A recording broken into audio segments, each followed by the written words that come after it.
चलिए आज स्टार्ट करते हैं next theorem, conversely Thales theorem. Last time हमने थेल्स थ्योरम डिस्कस की थी, बस उसका उल्टा थ्योरम आपको प्रूव करना है। If a line divides any two sides of a triangle in the same ratio then the line is parallel to third side. तो थेल्स थ्योरम क्या था, वहां पे एक जो लाइन थी वो ड्रॉ करनी थी parallel to third side and dividing two points are equal ratio, ऐसा कोई थ्योरम था which is called Thales theorem. लेकिन यहाँ पे उसका उल्टा है, conversely Thales theorem. Triangle A B C, जहां पे क्या दिया है, a line divides any two sides of a triangle in the same ratio. यहाँ पे एक लाइन में ड्रॉ कर रहा हूँ जो कि डिवाइड सेम रेशियो में कर रही है, यानी कि एडी गिवन क्या होगा, AD upon DB equal to AE upon EC, ये गिवन होगा। जो आप लाइन ड्रॉ कर रहे हो, if a line divide any two side, ये जो लाइन है वो दो साइड को डिवाइड कर रही है of triangle in the same ratio, यानी कि सेम रेशियो में डिवाइड कर रही है, then the line is parallel to, यानी कि जो लाइन है D, line is parallel to third side which is BC. Clear? Just उल्टा गिवन है। ये जो dividing point D and E है वो सेम रेशियो में डिवाइड कर रहा है, और प्रूव ऐसा करना है जो लाइन से है DE which is parallel to third side of the triangle. Clear? ये प्रूव करना है। अब स्टार्ट कहां से करेंगे, supposition. Let point F on line AC, AC पे एक पॉइंट सिलेक्ट करना है F, and then join D F, ये दोनों का आपको ज्वाइन करना है डी एफ को। क्लियर? अब जो डी एफ है वो आपको सिलेक्ट कैसा करना है, such that DF is parallel to BC। क्या किया मैंने, एक पॉइंट F सिलेक्ट किया on line AC and then join DF, such that, यानी कि ऐसा पॉइंट F लेना है ताकि जो रेशियो मिल रहा है AD और DB, AF और FC, और यू कैन से जस्ट ऐसी एक लाइन पे आपको पॉइंट सिलेक्ट करना है ताकि DF is parallel to BC। Now by BPT theorem, by BPT और थेल्स, राइट, दोनों एक ही है, बाय थेल्स थ्योरम क्या मिलेगा, अगर दो लाइन पैरेलल है then we can write ratio in between this two points are equal, AD is to DB is same as AF upon FC। Right, अगर दो लाइन पैरेलल है तो हम लिख सकते हैं बाय थेल्स थ्योरम दोनों रेशियो होगा वो भी इक्वल होगा AD अपॉन DB और AF अपॉन FC, क्योंकि अब हम बात कर रहे हैं DF के साथ BC। Clear? And given that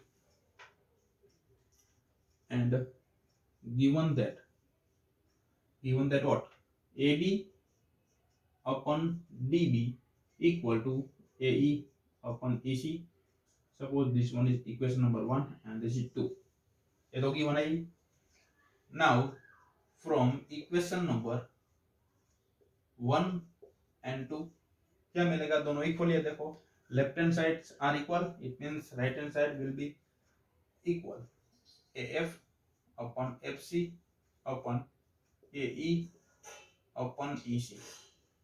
here we want to show that DE parallel to BC, ये दोनों लाइन को इक्वल दिखानी है।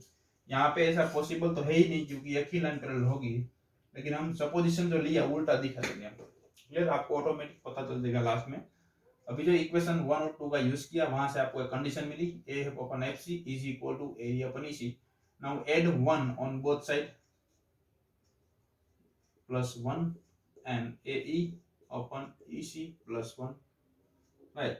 now take LCM and simplify, then AF plus FC upon FC and AE plus EC upon EC,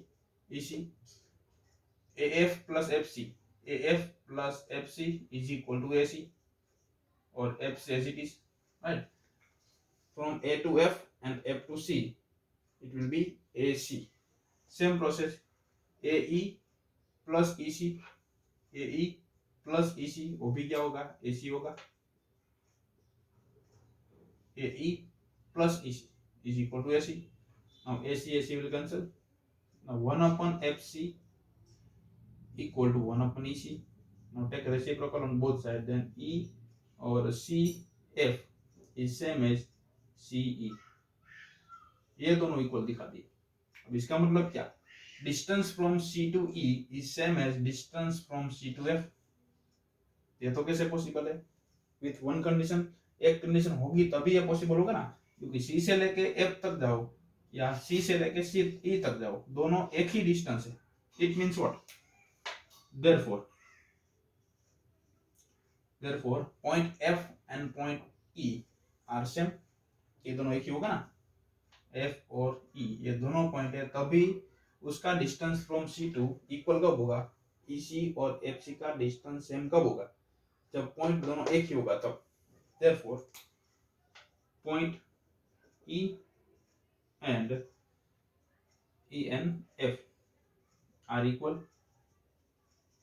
ये equal होगा तभी ये possible है। इट मीन्स यहाँ पे जो लाइन सी लगी है DF is parallel to BC, ये तो कॉन्ट्राडिक्शन होगा, राइट। और कॉन्ट्राडिक्शन ना लिखो तो भी आप लिख सकते हो F and E are equal, it means what, therefore DF is parallel to BC, but ये दोनों तो एक ही है, therefore DE is parallel to BC। तो चाहिए वो मिल गया, हाइंस प्रूफ,